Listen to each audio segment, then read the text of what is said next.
Mabigo?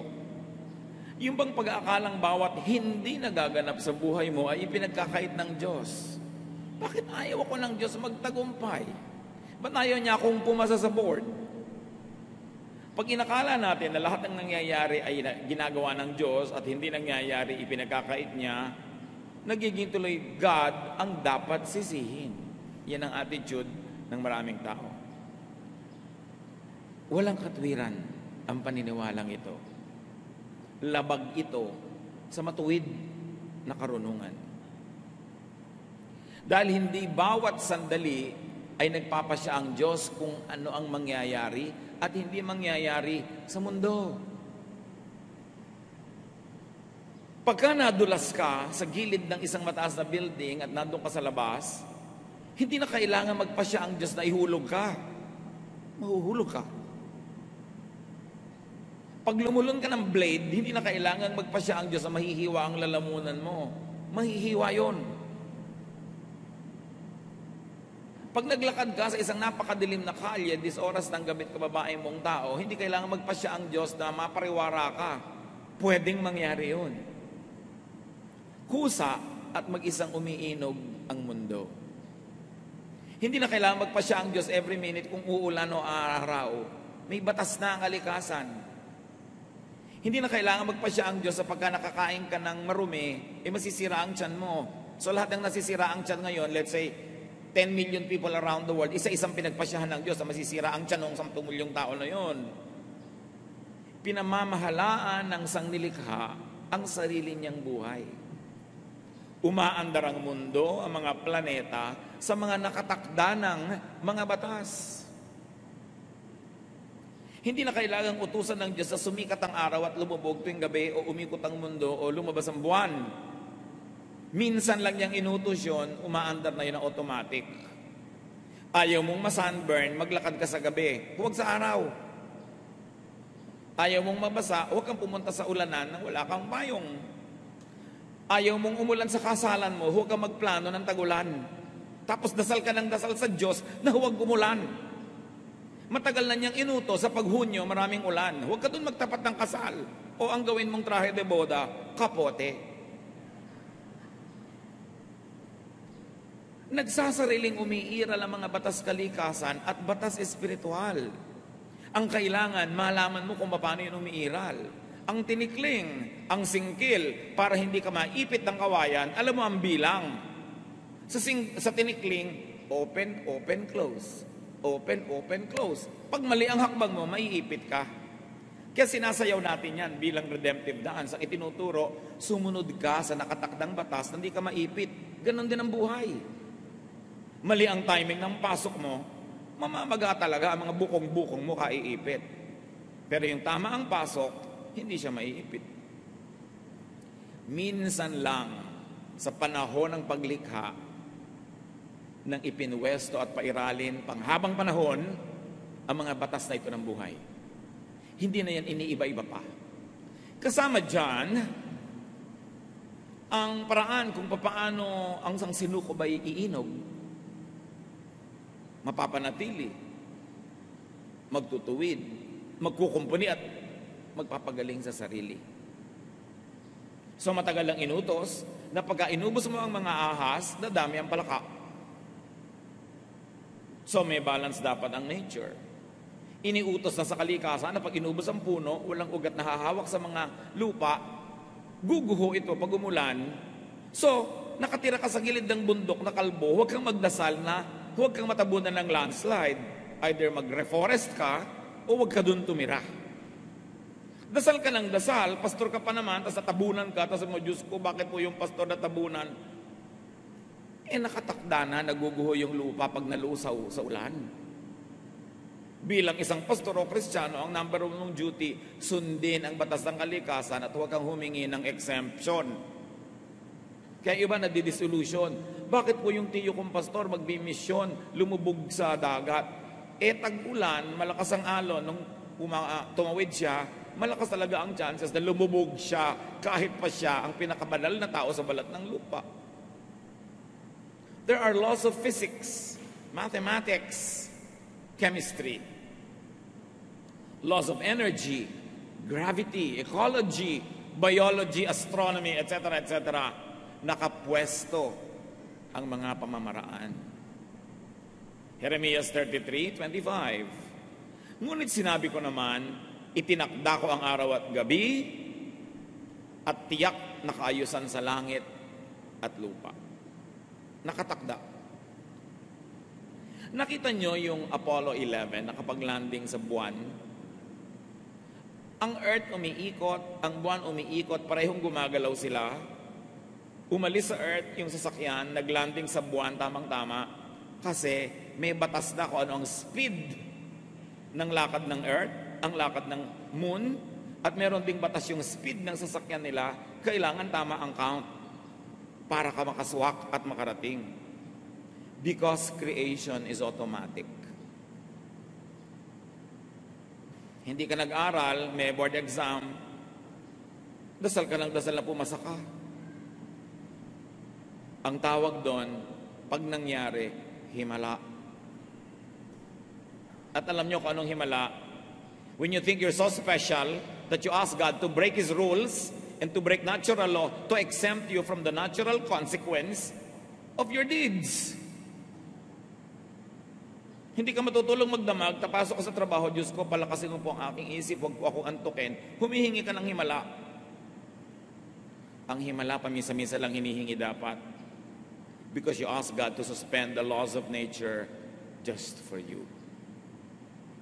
Genesis 1:11. Pagkatapos sinabi ng Diyos, magkakaroon sa lupa ng lahat ng uri ng tumutubong halamang nagkakabinhi at mga punong namumunga. At nangyari ito. Minsan lang nilikha ng Diyos ang puno ng atis.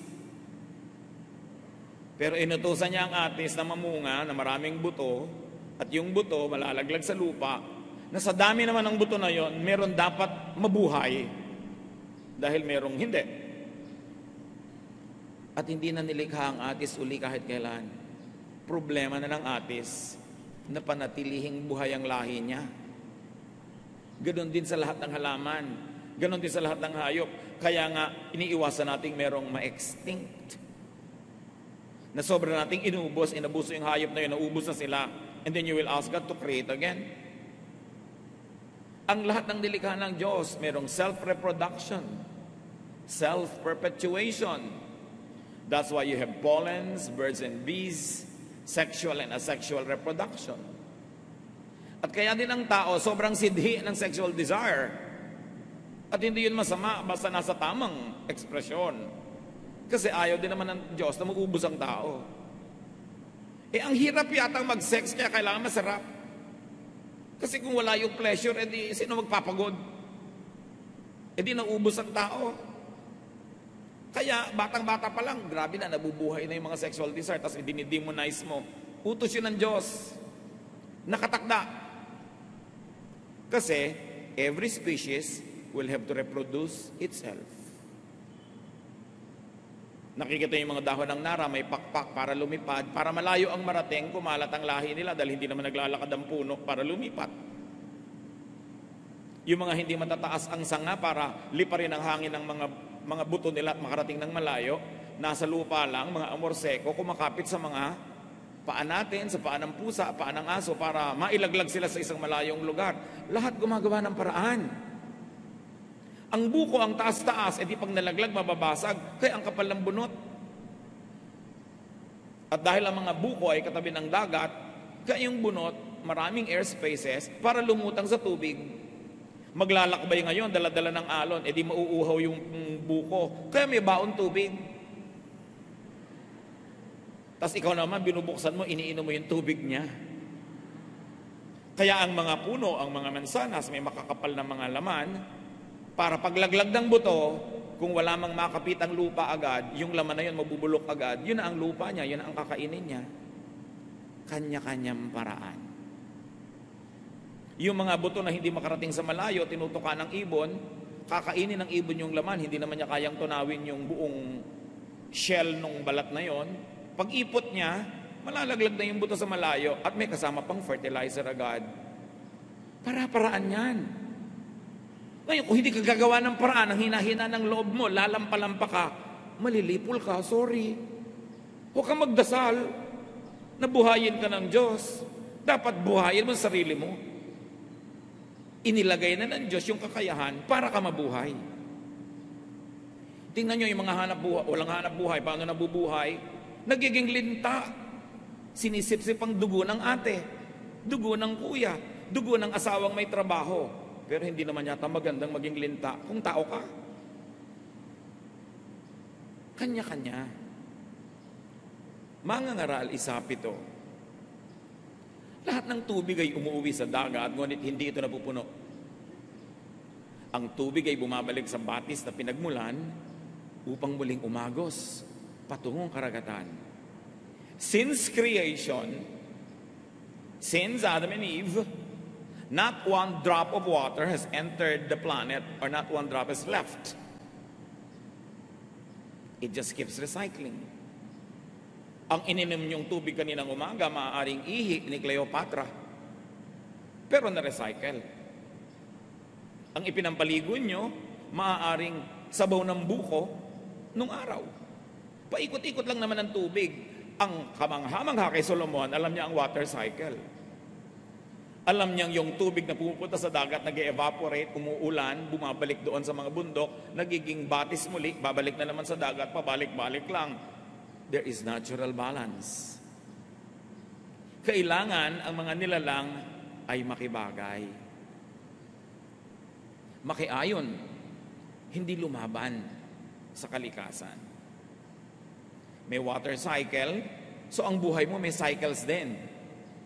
May panahon na mahina ka, matulog ka, lalakas ka, pagising mo, malakas ka na naman, magtatrabaho ka, hihina ka na naman, cycles lang. Pero pag lagi kang gising, hindi ka natutulog, mamamatay ka. Kailangan may cycle. Nalolobat ka, recharge. Na-charge ka na, trabaho ka uli. Life cycles are on automatic. Ipinapahinga ang katawan, kumakain ka para may gastusin kang energy. Nananatili ang buhay ng sangnilikha sa pamamagitan ng walang patid na paikot-ikot na pagbabagong buhay ng lahat. Pagsilang, pagpaparami, panganganak, at pagkamatay. Huwag sumama ang loob mo pag may namatay kang mahal sa buhay. Ano, gusto mo mabuhay siyang 3,000 years? E di lahat ng kinain niya hindi na babalik sa lupa. Walang recycling. Kaya nga ang kinain mo magiging lupa ka uli dapat. Unfair nga yung sobrang embalsamado. Hindi ka na babalik sa lupa. Ilalagay ka pa sa ataol na metal. Yung mga kinain mong element ng lupa hindi na babalik, hindi na papakinabangan ng iba. The planet sustains itself through non-stop recycling. Oxygen becomes carbon dioxide. Hihinga ako palabas, naging carbon dioxide yon. Hihingahin naman ang halaman yon papasok. Dahil kailangan niya ng carbon dioxide. I-exhale niya, magiging oxygen. Kailangan ko yung oxygen, i-inhale ko. I-exhale ko uli, carbon dioxide na naman. So ikaw lang at isang pasong halaman, kaya nyo nang mabuhay together. Basta palitan kayo ng hininga. Kaya pag inuubos mo ang halaman, nawawalan tayo ng oxygen. Ang hirap gumaling sa mga ubo-ubo, sakit-sakit pag nasa city na walang halaman. Kasi wala ka nang mahingang oxygen, puro carbon, hindi nga dioxide, carbon monoxide. Yun ang lumalabas sa mga tambutso ng mga sasakyan, nalalason ka pa. Kaya kayo nandito sa bulwagan ng Panginoon, sa Folk Arts, bago kayo umalis, pumunta kayo sa mga ilalim ng puno, huminga kayo ng huminga, dahil maraming oxygen. Kailangan mo ng oxygen therapy. So may water cycle, may composition and decomposition. Death is a necessary part of the design. Huwag isama ng loob. Kung hindi naman mamamatay at mga agnas ang nilalang, walang mangyayaring recycling. Alam niyo ba kung lahat ng ninuno nating nauna ay na hindi namatay? Ang sikip-sikip na ng planeta at wala nang laman ng lupa, wala nang nutrient, nasa loob na ng katawan nila lahat, wala na tayong makakain. Juan 12:24, Pakatandaan ninyo, hanggat hindi nahuhulog sa lupa ang butil ng trigo at mamamatay, mananatili itong nag-iisa. Ngunit kung ito'y mamatay, mamumunga ito ng sagana. Kahit si Jesus namatay para dumami tayo mga Kristiyano, siya nga hindi nagpa-accept doon. Ganun talaga. Sabi lang nga nila, una-una lang. Kung nagmamadali kayo, mauna na kayo, ako, ayoko pa. Pero panapanahon. May life expectancy naman May norm. Hindi naman nakakagulat na bigla-bigla ka na lang namamatay. Awit 10, 10. Buhay namin umaabot ng 70 taong singkad. Minsan na may 80 kung kami malakas. Sabi niya, ang tunay na buhay, mga 70 taon yan. So kung 70 ka na, pwede na. Buo na ang buhay. Ano pang gusto mong gawin after 70? Pero kung malakas ka, umaabot ka pa ng 80. Meron pa nga 94. Hindi makalabas ng bahay dahil ayaw payagan ng parents. Dahil talagang mahahaba ang buhay nila. Pero meron naman 10 pa lang, meron 2. Kasi hindi malakas. Siguro nagkasakit, na-infect. O nung nagbubuntis yung ina, hindi nakakain ng mga tama, na-stress, nalaglag ang bata. Pero dapat ang normally, ang kalooban ng Panginoon, 70 taon. May bonus na 10 kung malakas ka.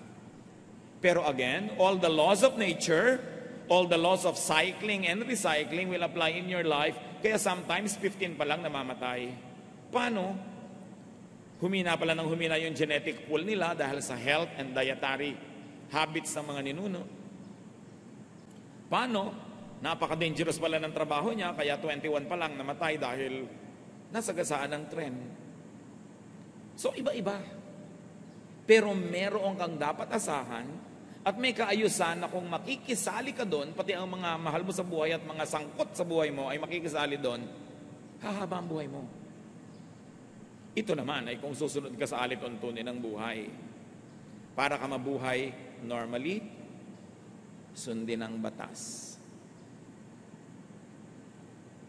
Gabi na, kaya mo naman, wala kang trabaho o tungkulin, matulog. Sinabi ng kaha ng sigarilyo, cigarette smoking is dangerous to your health. Don't smoke. Yun ang nagtitinda ang nagsabing delikado yung tinda niya. Tikas-tikas pa rin ulo mo. Sinabi na huwag kumain ng mga pagkain na may food color, additives, carcinogens, sige ka pa rin. Diabetic ka na nga, hindi mo pa mapigil ang kakakain mo na matamis. Mamaalam ka na sa buhay. Kasi actually, yun ang ginagawa mo. So alamin ang patakaran ng buhay. Rules of physics, of gravity, of chemistry. Physical laws pa lang yan. Meron pang spiritual laws. At hindi natin topic ngayon yung spiritual laws. Pero ang mahalaga lang mga kapatid, don't get in the way of nature. Nature says, pag hindi ka nag-aral, wala kang isasagot sa exam, huwag kang magtampo sa Diyos kung bumagsak ka. Nature says, na kahit nag-aral ka, hindi naman lahat ng itinanong mo, yun ang isasagot. Hindi lahat ng inaral mo, yun ang itatanong. So, tsambahan. Huwag ka rin magtampo. Huwag kang bumalandra sa kidlat, sa buhawi, o sa rumaragas ang agos. Talo ka. Matuto kang kumanlong pag malakas ang kalaban. Huwag kang magpakalat-kalat sa deadly bacterial or viral infection. Huwag kang makipaglaro sa mga intestinal worms and diseases. Kain ka ng kain ng street food na hindi ka tiyak kung ligtas, kaka-hepatitis ka, kain ka ng kain ng isaw, nakakain mo yung mga hilaw na mga itlog na mga bulate. So, pag nagkabulate ka, huwag kang magdamdam. Huwag kang bumalanda sa gutom na buhaya o leon o pating. Ano mangyayari sa'yo pag hindi mo iginalang yung mga yan? Magiging host ka sa kanilang life cycle. Hihititin nilang yung lakas. You would be reduced to being a snack of some crocodile kasi gusto at kailangan din nilang mabuhay. Walang personalan. Gutom ang buhaya, pakalat-kalat ka, naging merienda ka. Walang personalan. Walang magagalit sa Creator. Nakatakda lahat yun.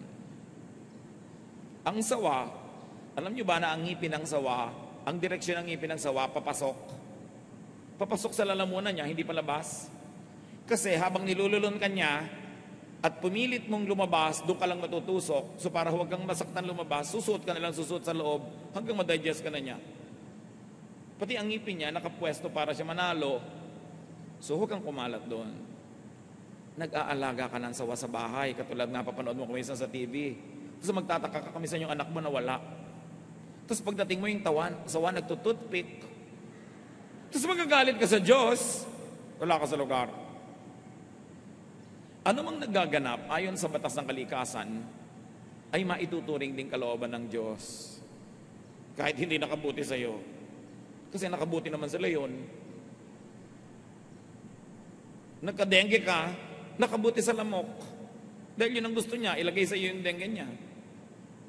Alam nyo ba na yung mga bulutong, kung kailan gumagaling yan at saka yan nakakahawa, para malinlang tayo na lumapit sa may bulutong, tapos lilipat sa iyo. Kasi gumagaling na siya, buhay pa yung mga bulutong na yan, sa siya lilipat, tapos na yung cycle niya doon sa tao na yon, hahanap siya na ibang lilipatan. Ikaw, pakalat-kalat ka kasi. So, God's will po ba? Ang nakain ng buhaya, yung godly missionary? I can say yes. Law of nature. He got in the way of the crocodile. He was on a river, talo siya doon. Siguro kung sa basketball court, may laban siya. Pero nasa tubig.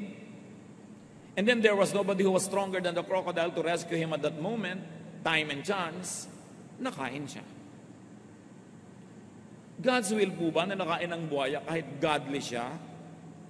Specifically, intentionally, personally, na sinabi ng Diyos, itong godly missionary na ito, itatakda kong maging almusal siya ng buhaya dun sa Palawan, sa ganong araw. Papupuntahin ko siya dun. I don't think so. But time and chance happens to all. Pinlano ba ng Diyos na ilagay ka dun para makain ka? No. Pero nagkalakip-lakip ang lahat ng law of nature, will mo, events around you, nalagay ka sa lugar na yon, cruise ang landas yun ng buhayang ito, natalo ka. So, masasabing God's will because it is permitted by all the laws created by God long ago, even before you were born.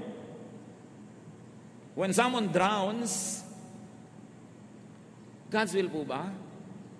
Katulad nun, may isang batang-bata nalunod sa swimming pool during PE class. Can you imagine that? PE class, may teacher, may mga classmates, sa swimming pool ng school, nalunod pa si bata. So ang tanong ng magulang, God's will po ba yun? Well, ang tubig nakakalunod. So nalunod yung bata. In that way, it's God's will kasi nakakalunod ang tubig. Pero kung yung bata ay nasa gitna ng lifeguard, hindi siya malulunod. Kaya lang yung lifeguard hindi nakatingin. Ang mga classmates hindi siya napansin. Naglakip-lakip, plus in-enroll mo siya dyan sa school na may swimming pool. Diba? Kung in-enroll mo yan sa school na walang swimming pool, hindi siguro siya malulunod doon. Kung ang PE lang Chinese cake o sungka, hindi siya malulunod. So lahat yan nagdugtong-dugtong. So huwag mo sisihin ng Diyos. Ang daming nagsang-ayunan na laws of nature, human will, circumstance, para yan maganap. But it is not God's active will. If active will means, pinlano ng Diyos na lunurin ang anak mo sa swimming pool. Hindi niya gagawin yun. Kaya lang, hindi naghimala ang Diyos. Kasi may law of nature. Mabigat yung bata. Yung buoyancy niya, hindi na kaya ng tubig. Lumubog siya, walang naging himala. Nature took its course. And 99.99% of the time, nature takes its course. Walang himala. At hindi kasalanan ng Diyos na hindi siya maghimala. Kataka-taka nga pag naghihimala siya. Why God will break His own laws. It is simply God's passive and permissive will. The laws of His creation allows it to happen. Will po ba ng Diyos ang mapangasawa ko, drug addict? Nanliligaw pa lang sa'yo, adik-adik na. Hinihulog-hulog mo yung loob mo. Nakipag-date ka, napangasawa mo, tapos itatanong mo kung will of God? Will mo yon, kaya lang pinayagan ng natural law, so it happened. Indirectly, it is the will of God. But directly, no. God did not decide na ang mapapangasawa mo yung adik na yun. Ang laki-laki ng factor mo. Ang nagaganap ay bunga ng masalimot na talastasan ng mga batas kalikasan, sariling gawa ng tao, mga likas na kaganapan, at pag-iral ng mga batas espiritual.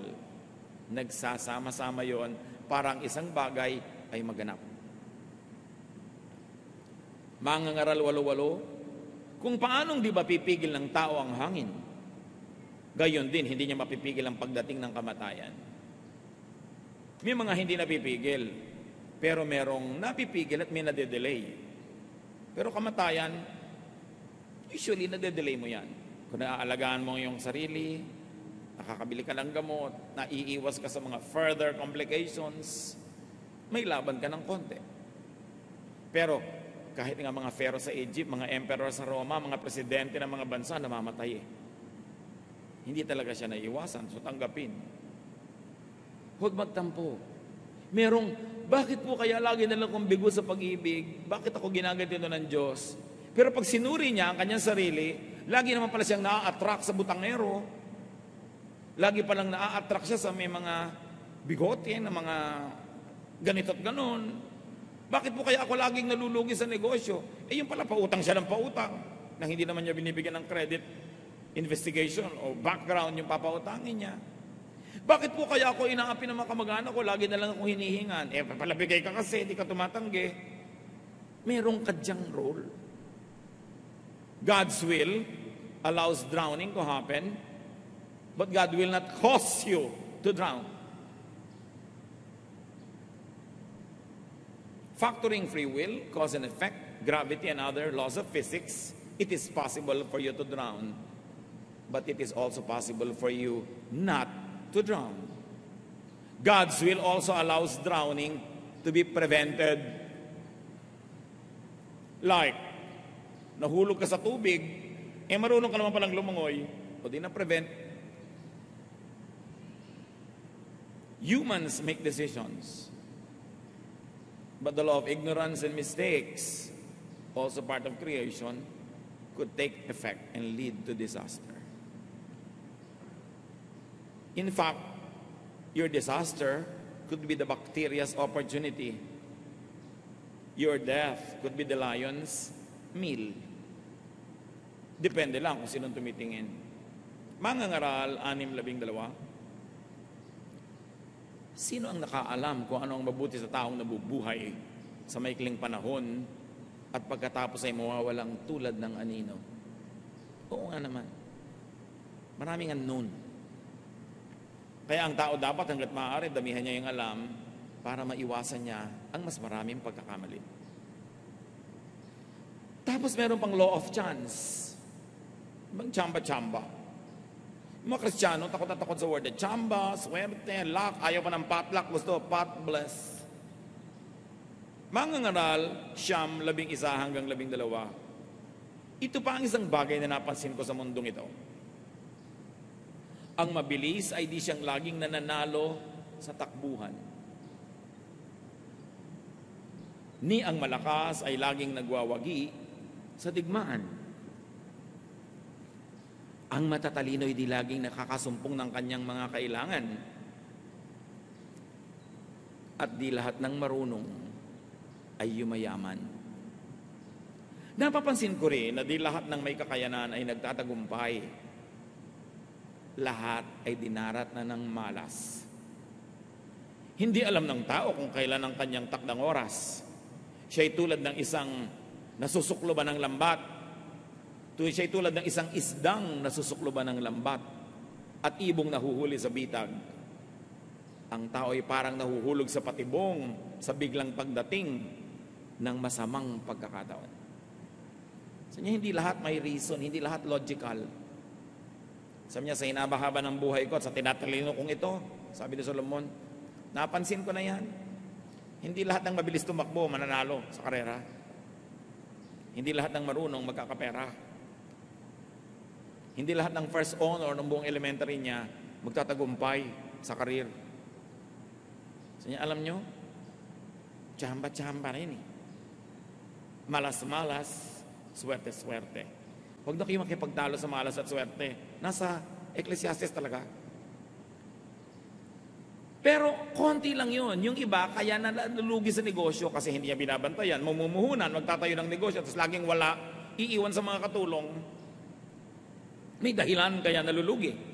Meron naman, ginawa na ang lahat. Hindi pa rin sinuwerte. Yun yan, i-apply nyo na ngayon yung Ecclesiastes. May paglalagyan.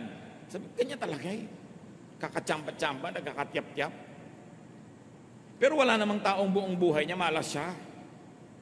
Meron lang siya mga project na inaalap kasi hindi maganda yung mga elemento.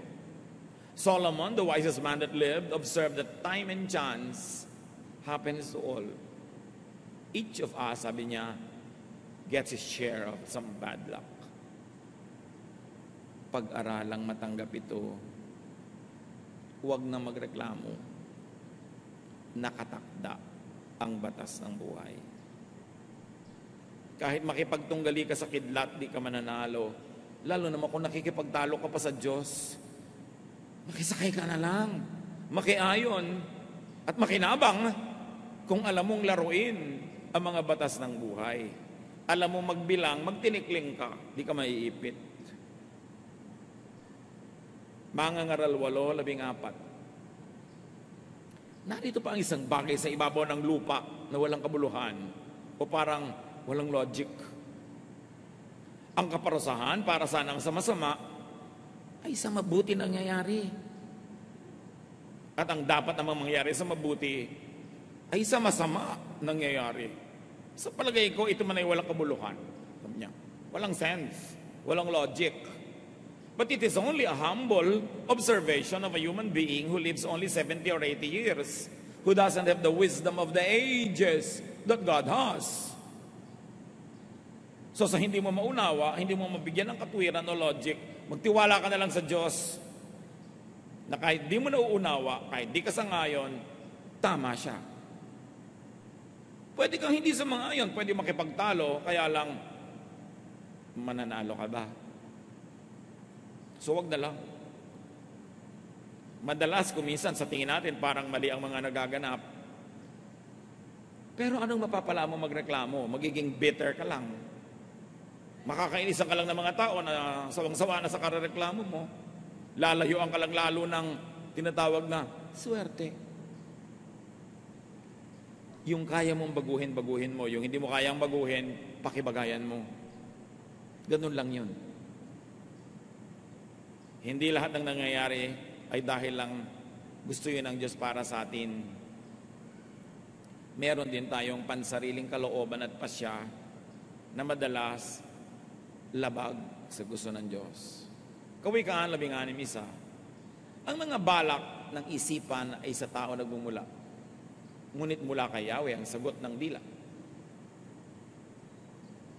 Kawikaan 16:9. Ang tao ang nagbabalak, ngunit si Yahweh ang nagpapatupad. Pero tatandaan nyo, dahil binigyan tayo ng Diyos ng free will, pansariling kalooban, meron ding effect sa nangyayari sa atin yung desisyon natin kahit at the end of the day, desisyon ng Diyos ang mananaig. Kung gusto ng Diyos na makarating ka halimbawa sa Laguna after 1 hour of travel, pero doon ka nagpunta sa Tarlac, dahil ang kalooban ng Diyos ay sa Laguna ka pupunta, malilipat at malilipat ka ng landas, magiging patungo kang Laguna. Pero kaya lang, baka 5 oras ang abutin, dahil babalik ka pa, mag-u-turn, natagalan. May effect din sa iyo yun. Kaya ang mahalaga, sa simula pa lang sumusunod ka sa kalooban ng Diyos, para walang sayang na pagbalik doon sa tama dahil pumunta ka muna sa mali. Sayang oras. Parang lumiko ka sa isang maling kalsada, ang tagal-tagal na, tsaka mo na-realize mali ka, babalik ka, makakarating ka rin naman sa pupuntahan mo, kaya lang na-delay ka na. O naubusan ka na ng gasolina, hanggang doon ka na lang. Hindi ito ibig sabihin personal ang pagpapasya ng Diyos sa bawat nangyayari sa buhay natin. Ang tinatawag nating pagpayag ay ayon sa nakatakdang batas na kanina pa natin pinag-uusapan. Hindi kailangang magpasya ang Diyos, halimbawa, na malaglag ka dyan sa sahig kung ang inupuan mong silya ay marupok at mas mabigat ka kaysa sa kaya niya. Hindi na kailangan sabihin ng Diyos, papahulugin ko siya. Natural na mahuhulog ka. So tinitingnan mo, ito bang inuupan ko, kaya ang bigat ko? Rules automatically apply. When set rules are broken or suspended by God to effect an exemption, to accommodate a selfish prayer, to yield to someone's vanity, you have a miracle. May himala. But selfishness and vanity dito, ang ibig natin sabihin is my personal wish and momentary pleasure is more important than universal law, order, and balance. Mo Lord, gusto ko sana na mangyari ito, pero hindi yun talaga ang nakatakda kung tutuusin all the rules of the game. Selfish.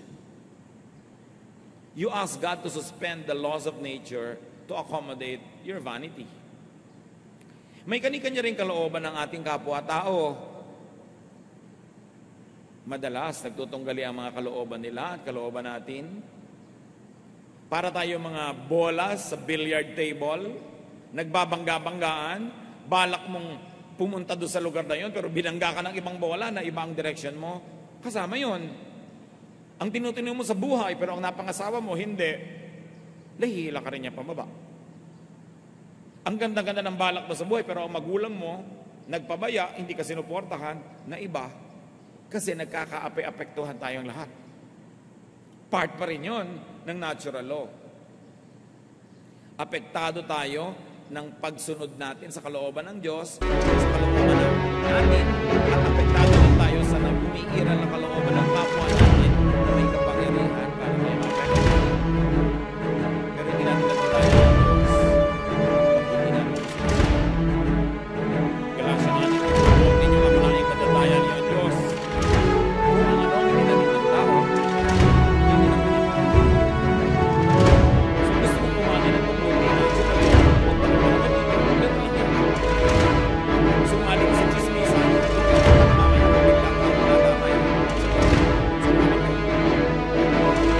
so, God's will manage the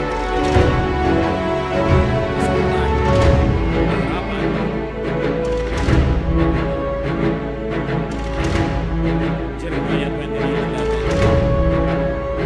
For I know the plans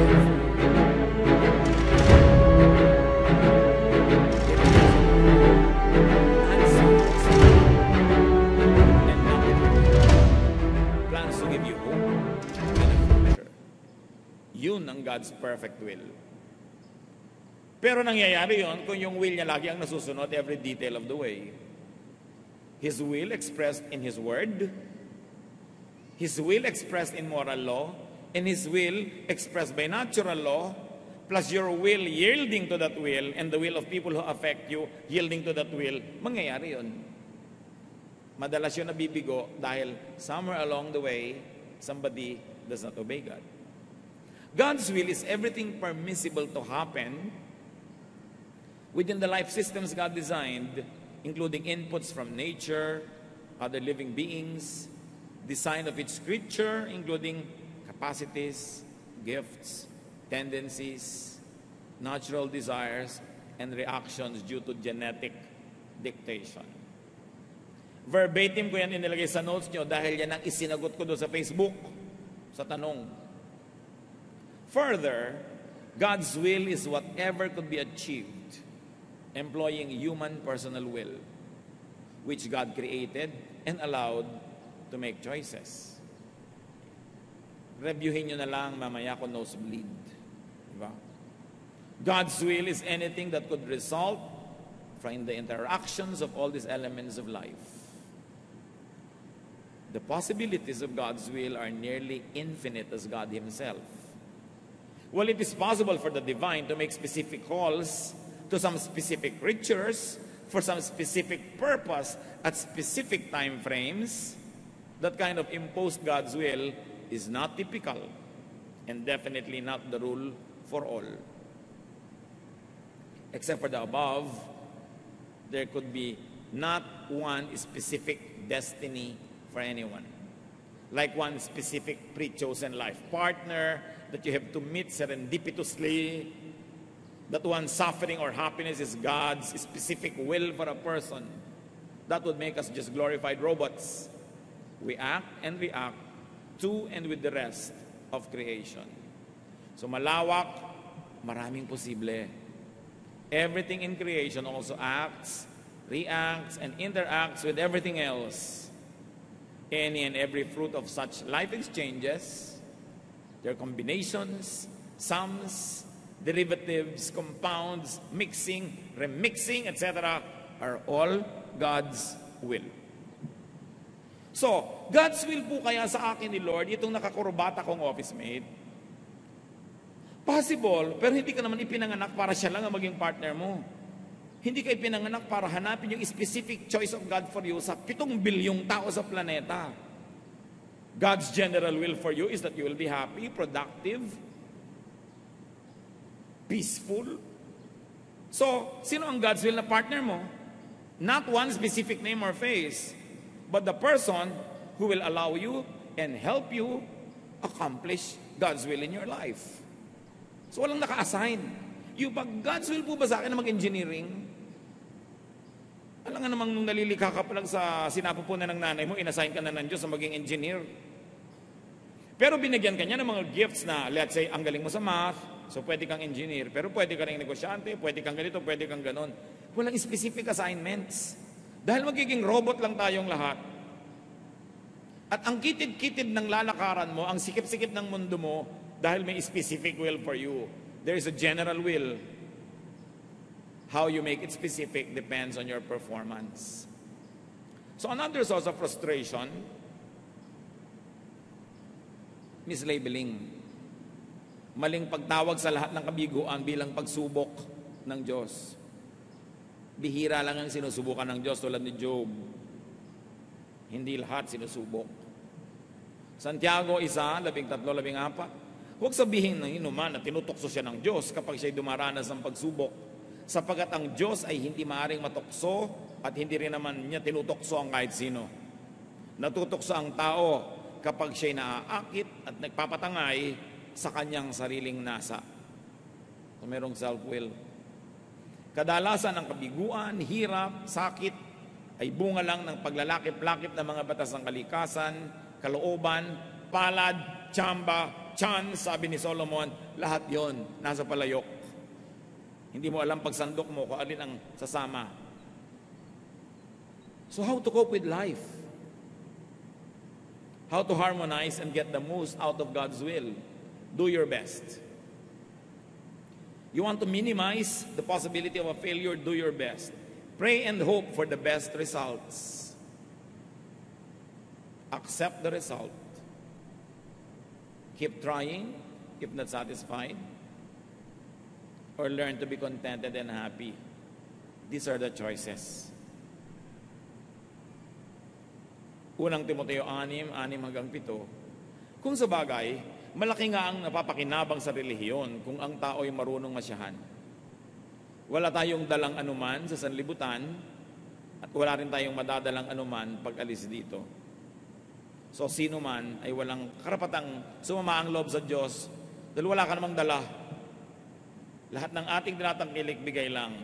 Kung yung specific gusto mo, hindi nabigay, hindi sinadya ng Diyos na hindi ibigay. Reviewin yung buong mensahe. Nandun ang isa sa mga dahilan kung ba't hindi nangyari ang gusto mo. Do not charge against God or religion the frustrations of daily life. Kaya naman kuminsan sa Diyos nagtatampo o sa church nagtatampo ang mga nabibigo kasi mali din ang pangako ng iba. Sasabihin ng iba, pag lumapit ka sa Diyos, lahat ng gusto mo matutupad, tatahimik ang buhay mo, etc., etc., sasagana ka. Maling pangako yun. Marami tuloy na naiinis at nagtatampo. The inevitable result would only be frustration with God and disillusion with faith. That's unfair to God, to truth, and to ourselves. Magtatampo ka sa Diyos, it's unfair to you kasi ikaw ang loser. Religion is not a dispenser of cookies and candies. She is a teacher of obedience to divine laws. Nag-church ka, lumalapit ka sa Diyos, nagba-Bible study ka, hindi para sa mga gantimpala na inaasahan mo at magtatampo ka pag hindi mo nakamit. Lumalapit ka sa Diyos para maturuan ka kung paano magiging masunurin, hindi para humingi ng humingi. Religion is not a dispenser of favors. True religion is a stern teacher of obedience to divine laws. Yun ang dapat hinahanap mo sa tunay na pananalig at pananampalataya. Paano ka magiging makadiyos? Hindi paano ka tatanggap nito at noon at magtatampo kang parang bata pag di mo natanggap. Do not, as some spoiled or selfish brat, or as a deserving recipient, approach the divine, but approach God as humble, obedient, supplicant, and penitent. Feeling bad about God or getting angry at God would only worsen your situation. God's will for you is this. Jeremias 29:11. Sapagkat batid kong lubos ang mga plano ko para sa inyo. Mga planong hindi ninyo ikasasama, kundi para sa inyong ikabubuti. Ito yung mga planong magdudulot sa inyo ng kinabukasang punong-puno ng pag-asa. Kung maganap na ito, kayo'y tatawag, lalapit at dadalangin sa akin at diringgin ko naman kayo. Yun ang God's will for you. God's perfect will. But God's permissive will allow you to fail if you don't play it by the rules.